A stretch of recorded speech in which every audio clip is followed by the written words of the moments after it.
Bonjour à toi, cher spectateur. 5 septembre de Tim Fellbaum.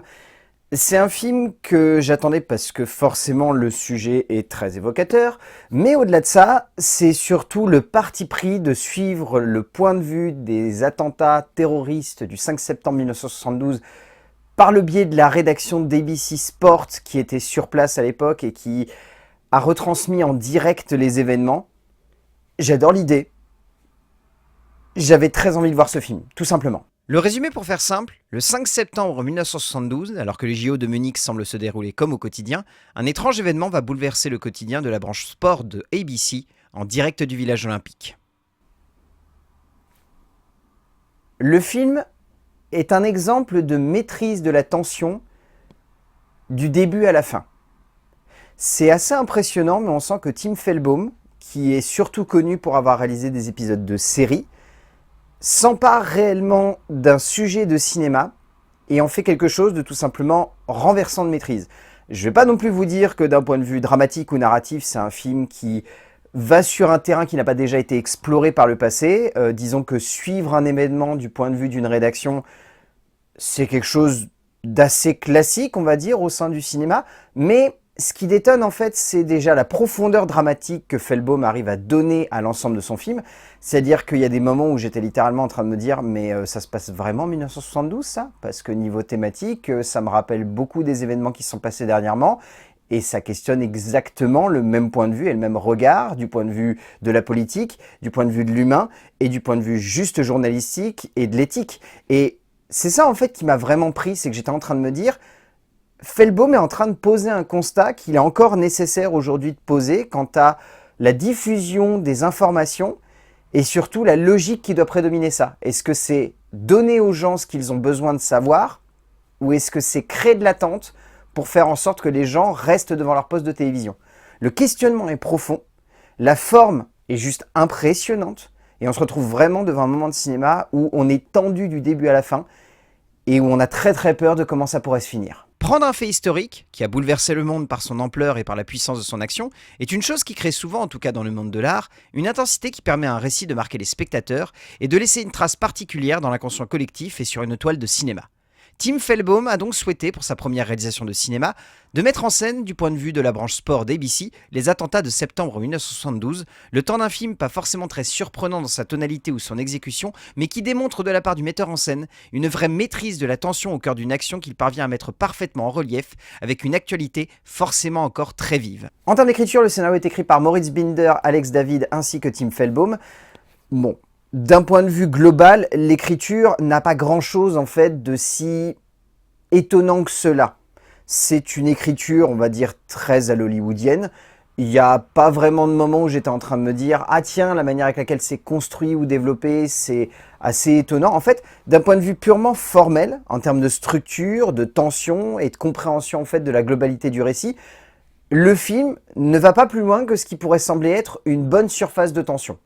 Donc, il y a des moments où j'étais en train de me dire, bon, la tension est maintenue, ça fonctionne bien, mais j'ai pas non plus la sensation qu'il y a de grosses prises de risque quant au sujet, quant à ce qui doit être évoqué, quant à ce qui doit être transmis au spectateur. Disons que là-dessus, on reste un peu en surface. En fait, ce qui est intéressant, c'est qu'on sent que Binder, David et Fellbaum ont envie de questionner beaucoup de choses quant à l'éthique journalistique. Donc, disons que ça se ressent pas dans la dramaturgie, ça se ressent pas dans la narration, ça se ressent pas dans la structure globale avec laquelle il choisit de construire ses personnages. Chaque personnage est un archétype, hein. Un archétype bien défini, bien délimité et qui sort pas trop de ses gonds. Ce qui est un peu problématique parce que ça fait très manichéen par moments. On a l'impression vraiment que ces personnages, ils sont enfermés dans leur case et qu'ils ont vraiment du mal à en sortir. Mais ça permet derrière de poser des bases de questionnement qui font que le scénario, qui peut sembler anecdotique par moment dans le sens où on a vraiment la sensation que c'est une structure qu'on a déjà vue par le passé et qui n'a pas le mérite de vouloir sortir plus que ça du lot, si on s'attarde sur des détails, on se rend compte que de nombreuses thématiques font écho à notre époque, font écho à la manière avec laquelle on digère l'actualité aujourd'hui et font surtout écho à cette idée que le direct, c'est le pire ennemi du journalisme. Binder, Fellbaum et David composent donc avec cette idée d'immersion, cette envie de nous plonger totalement et radicalement, quasiment en temps réel, dans le point de vue d'une rédaction qui va bouleverser l'idée du journalisme en direct, le temps d'un script qui résonne par sa logique et son fond avec notre actualité. Forcément, la mise en perspective avec les nombreux attentats qui dernièrement ont bouleversé notre vision du monde et de l'actualité, les 3 scénaristes dépeignent, par le biais de cet événement hors norme, une satire qui cherche aussi bien à questionner notre rapport à la violence que notre logique également par rapport au traitement des informations et de l'impact sur les masses. En termes de mise en scène, Tim Felbaum, donc comme j'ai évoqué, il est surtout connu pour avoir réalisé des épisodes de séries.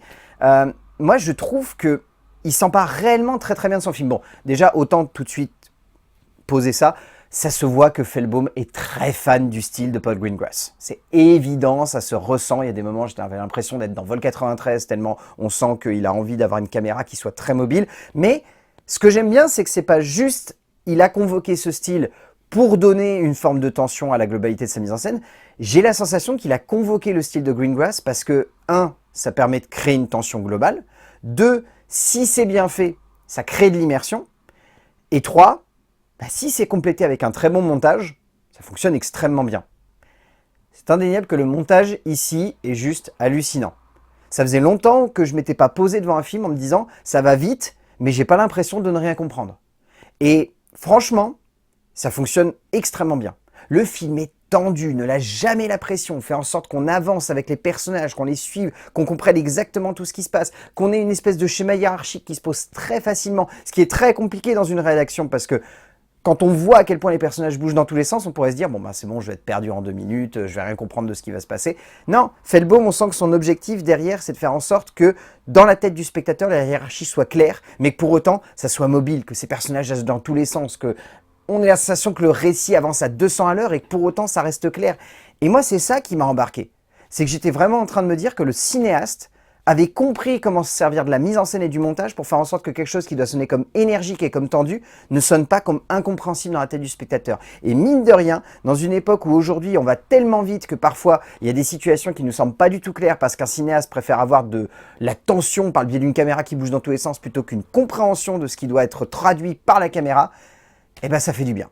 Felbaum opte pour une scénographie très vive, abrupte, souvent proche des personnages, proche de l'action, proche de la réalité, donnant cette sensation de réalisme et inhérente à la référence qu'il convoque par le biais de cette caméra à l'épaule et qui marche indéniablement dans le cadre de cette tension omniprésente.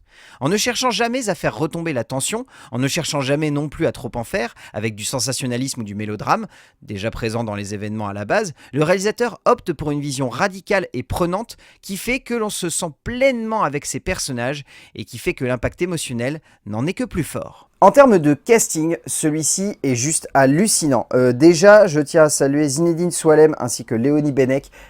Les deux sont juste hallucinants, je les ai trouvés exceptionnels. Georgina Rich, Corey Johnson, Marcus Rutherford, Daniel O'Dewson et Benjamin Walker sont juste parfaits. Ben Chaplin, très très bon aussi, j'ai trouvé vraiment impressionnant. Tout comme Peter Sarsgaard, j'ai trouvé juste parfait. Je trouve que cet acteur est charismatique comme c'est pas permis, il s'en sort extrêmement bien et ici il arrive à créer un personnage qui je trouve est fascinant, mais il se fait voler la vedette. Selon moi par un autre acteur, plus jeune, mais extrêmement talentueux, qui est impressionnant ici devant la caméra. John Magaro vole littéralement la vedette à tout le monde, le jeune acteur démontrant une nouvelle fois son brio pour camper des protagonistes forts et imposants qui donnent un cachet évident à cette œuvre de cinéma intense. Au bout du compte, 5 septembre, c'est un film qui ne renouvelle pas le genre du film de tension journalistique, mais qui le maîtrise de manière impressionnante. Il y a des moments où j'étais en train de me dire, j'ai l'impression d'avoir déjà vu ce film, et en même temps, je trouve que le cinéaste aux commandes arrive à transcender certains points que d'autres auteurs n'arrivent pas forcément bien à cerner. Et c'est ça, moi, qui m'a renversé.